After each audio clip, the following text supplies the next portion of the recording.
नमस्ते, अभिवादन आपका इनोसेंट इन्वेस्टर के इस नए वीडियो में आपके लिए डिस्क्लेमर। दोस्तों, बात करेंगे म्यूचुअल फंड्स की। काफ़ी ज़्यादा सवाल आते हैं मुझे, 1000, 500, 2000, 3000, 5000, 10,000 लगाना है हर महीने, हम लगाएं कहाँ पर पैसा। तो मैंने आपको पहले भी बेस्ट ऑप्शन बताया हुआ है। आज कुछ अलग बात करेंगे, ये कि आप सिलेक्शन कैसे कर सकते हो म्यूचुअल फंड्स का, क्योंकि आप में से बहुत सारे लोग ऐसे हैं जो म्यूचुअल फंड का सिलेक्शन रिटर्न बेसिस पे करते हैं, और ये रिटर्न बेसिस पे सिलेक्शन कितना घातक आपके लिए साबित हो सकता है मैं आपको ये प्रूफ कर दूंगा, और इसका परिणाम आप अगले 3 से 6 महीने में खुद देखोगे। पहले मैं कुछ म्यूचुअल फंड्स की लिस्ट आपके सामने रखना चाहूंगा जो पिछले एक साल में हमको 100% से भी ज़्यादा का रिटर्न दिए हैं। 90 वाले भी काफ़ी हैं, लेकिन मैं 100% से ऊपर वालों को आपके साथ रख रहा हूं, और यहाँ पर आप खुद एनालाइज कीजिएगा कि आप और हम, जब रिटेल इन्वेस्टर ये काम करता है क्या, दूसरों को देखकर या फिर सिर्फ रिटर्न को देखकर जब वो इन्वेस्टमेंट करता है तो वो कितना बुरा फंस जाता है। ठीक है, अभी तक आपके लिए सब कुछ अच्छा हो रहा है, इसका ये मतलब नहीं कि सब कुछ अच्छा होता रहेगा। बहुत ध्यान से मैं आपको एक लिस्ट दिखा रहा हूँ,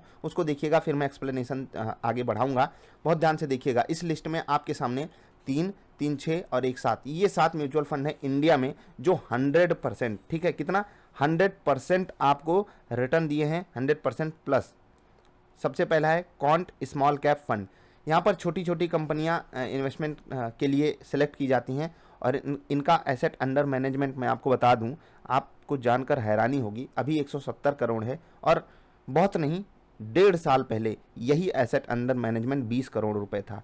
यानी कि पैसा तो डबल हुआ, वो तो ठीक है, 20 करोड़ का 40 करोड़ हो गया, कोई बात नहीं, लेकिन ये जो 40 करोड़ से भी 4 गुना, ठीक है, 4 गुना यहाँ पर पैसा भी आया है। यानी कि जो इन्वेस्टर्स हैं वो यहाँ पर काफ़ी ज़्यादा अट्रैक्ट हुए हैं पिछले कुछ समय में, केवल और केवल रिटर्न को देख करके। एक साल में आप रिटर्न देखोगे, दंग रह जाओगे। कितना, 171% का रिटर्न इस म्यूचुअल फंड ने दिया है। आग लगा दी है इसने म्यूचुअल फंड इंडस्ट्री में, क्योंकि बाजार जो है वो 100% भी नहीं चली, और ये म्यूचुअल फंड बहुत ही बेहतरीन स्टॉक सिलेक्शन है इनका, और आग लगा कर इन्होंने रखा हुआ है। ठीक है, यहाँ पर आपको क्यों नहीं इन्वेस्टमेंट करना चाहिए, मैं आपको साफ साफ बता रहा हूँ। कंपनीज इन्होंने अच्छी सेलेक्ट करी हुई हैं, लेकिन सब हाइप्ड कंपनीज जो हैं ये यहाँ पर ज़्यादा हैं, और उनका वैल्यूएशन भी काफ़ी ज़्यादा हो चुका है। अगर यहाँ पर कोई गिरावट आती है तो आपको एक बड़ी चोट देखने को मिल सकती है, तो उसके लिए आपको अलर्ट रहना है। ठीक, मतलब आप समझ गए मैं क्या कहना चाहता हूँ। एक ठंडा हो जाने दीजिए अभी, ये जो बर्तन है इनका वेसल जो है वो काफ़ी गर्म है, ठंडा हो जाने दीजिए, और पूरे चांसेस हैं कि यहाँ पर आपको ठंडा होता हुआ सब कुछ दिखाई दे, और उसके बाद आप इन्वेस्टमेंट करोगे तो आपके लिए बेटर होगा। बाकी और बेटर क्या हो सकता है, आपको मैंने अलग म्यूचुअल फंड्स के बारे में भी बताया है। ये रिस्की बहुत है, आपको पता है। जो 170% का रिटर्न दे सकता है वो गिरेगा भी तो बाजार से ज़्यादा ही, ऑफकोर्स सी बात है, इससे तो आप एग्री करते होगे। दूसरा आप देख लीजिए, यहाँ पर सबसे खतरनाक सिचुएशन पता है किस चीज़ की है, एसेट अंडर मैनेजमेंट। बहुत छोटा म्यूचुअल फंड है, मतलब 170 करोड़ पे भी ये बहुत ज़्यादा छोटा है। और सोचिए कि मैंने आपको क्या बताया कि मेरी जान में, और बहुत दूर की खेती नहीं है ये, बहुत रिसेंटली मैंने ये इसका एसेट अंडर मैनेजमेंट देखा था, सिर्फ 20 करोड़ रुपए के आसपास था, और उसके बाद इतने तगड़े से इसमें उछाल आया है, आप खुद देख सकते हो। उसके बाद कमोडिटीज़ फंड, आप देख रहे होंगे स्टील सेक्टर के स्टॉक्स कैसे आग लगा रहे हैं ना।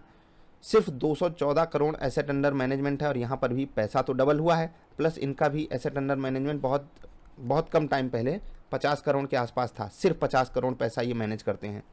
ICICI प्रूडेंशियल कमोडिटीज़ फंड, यहाँ पर आपको पता है कमोडिटीज़ के प्राइजेस बढ़े हुए हैं, उसका डायरेक्ट एडवांटेज इनको मिल रहा है। 150% के आसपास का इन्होंने रिटर्न दिया है।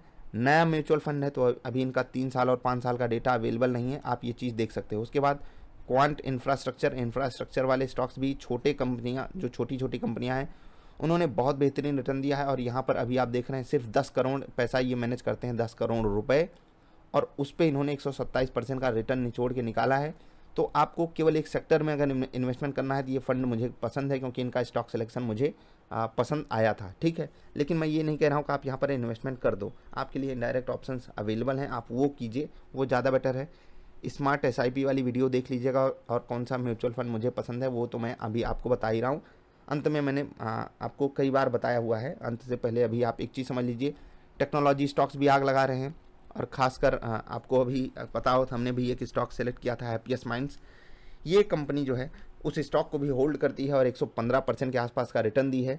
बेहतरीन, आपको पता है कि IT कंपनियाँ बढ़िया चलती भी हैं, इनका AUM भी बेहतरीन है, तो इस कंपनी में इस कंपनी के इस म्यूचुअल फंड में, यानी कि ICICI प्रूडेंशियल के जो टेक्नोलॉजी फंड है इनका म्यूचुअल फंड, इसमें आप पैसा लगा सकते हो। थोड़ा सा बाजार को गिरने दीजिए, इनकी NAV नीचे आए, वहाँ पर आप पैसा लगा सकते हो, ठीक है। ये क्वांट टैक्स प्लान आपको मैं बता दूं 106 करोड़ का ही है ये इनका एसेट अंडर मैनेजमेंट, लेकिन ये छोटी कंपनियां काफ़ी ज़्यादा सेलेक्ट किए हुए हैं, इसीलिए इनको भी यहाँ पर बेहतरीन रिटर्न मिला हुआ है।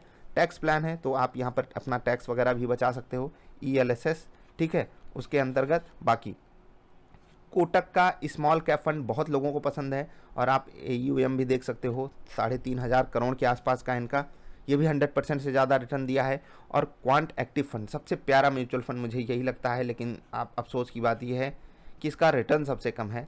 अगर मुझे इन सभी में से कुछ प्रेजेंट सिचुएशन में सेलेक्ट करना हो थोड़ी सी गिरावट पे, ठीक है, तो मैं यही सेलेक्ट करूँगा क्वांट एक्टिव फंड। इनका स्टॉक सिलेक्शन भी बढ़िया है, इनकी जो मतलब होता है मेथडोलॉजी वो भी बढ़िया है, तो मैं इसी को सेलेक्ट करूँगा इन सभी में से।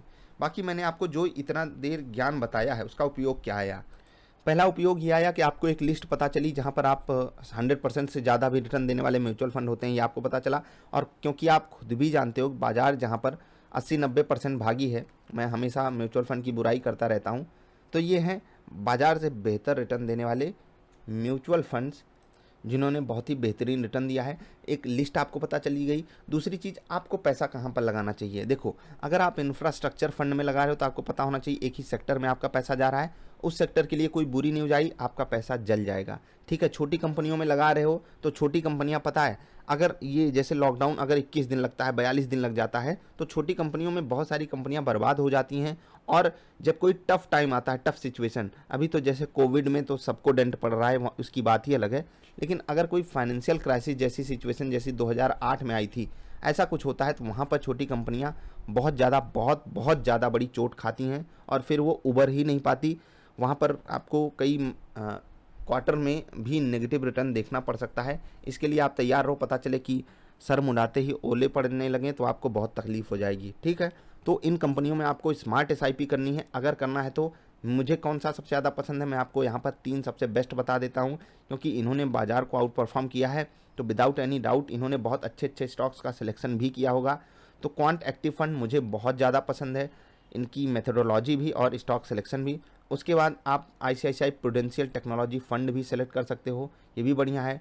कोटक स्मॉल कैप फंड सबको पसंद आता है, तो इसमें तो कोई बात ही नहीं है मेरे कहने की, ठीक है। टैक्स प्लान भी क्वांट वालों का सही है, लेकिन मैं अगर रेट करना चाहूँ, ठीक है, मैं अगर रेट करना चाहूँ, 1 मिनट मैं ब्लू पेन ले लेता हूँ, ठीक है, मैं अगर रेट करना चाहूँ तो इसको मैं नंबर 1 दूंगा, ठीक है, और ICICI टेक्नोलॉजी फंड को नंबर 2 दूंगा, ठीक है, टैक्स प्लान को नंबर 3 दूंगा, कोटक स्मॉल कैप फंड को नंबर 4 दूंगा, और फिर यहाँ पर जो इनका स्मॉल कैप फंड है जो सबसे ज़्यादा रिटर्न कमा के दिया है, मैं उसको 5th नंबर पे रखूँगा।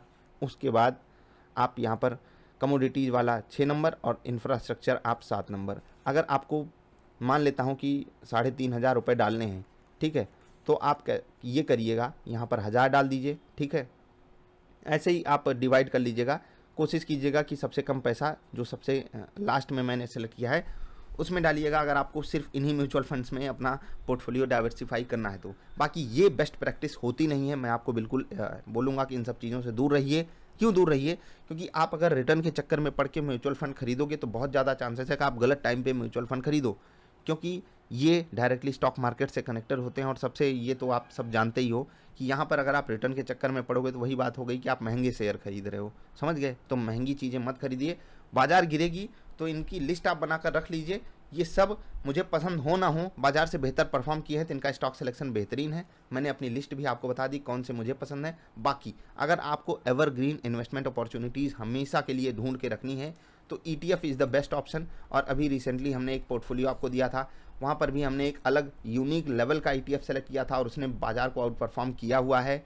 उसके अलावा आपके लिए जो ETFs अवेलेबल हैं, आपके लिए निफ्टी 50 का ETF अवेलेबल है, निफ्टी नेक्स्ट 50 का ETF अवेलेबल है, ठीक है, बैंक निफ्टी का ETF अवेलेबल है जिसमें कि केवल बैंकिंग स्टॉक सेलेक्ट किए जाते हैं, टेक्नोलॉजी वाले भी ETF अवेलेबल है, फार्मा ETF आपके लिए अवेलेबल है, ठीक है, PSU बैंक का ETF आपके लिए अवेलेबल है, ठीक है, CPSC ETF आपके लिए अवेलेबल है, भारत 22 ETF आपके लिए अवेलेबल है। ढेर सारे ETFs हैं, जो बेस्ट है वो Nifty 50, Nifty next 50, Nifty mid cap 50 वाले हैं, जहाँ पर आप पूरे इंडेक्स में पैसा लगाते हो और एक्सपर्टीज़ का फ़ायदा उठाते हो इंडेक्स सेलेक्ट करने वाले लोगों की, तो आप वहाँ पर लॉन्ग रन में बहुत बेहतरीन रिटर्न जनरेट करोगे। जैसे कि मैं आपको बता दूं कि ये सब आपको भले 100% रिटर्न यहाँ पर साल भर का दिखा रहे हों, लेकिन जो हमारा टारगेट है 24% का, हम 24% CAGR लगातार लेके चलना चाहते हैं। आप देख लीजिए ना, क्वांट स्मॉल कैप फंड हमको दे पाया है 5 साल में, सिर्फ 16% का रिटर्न दिया है, ठीक है।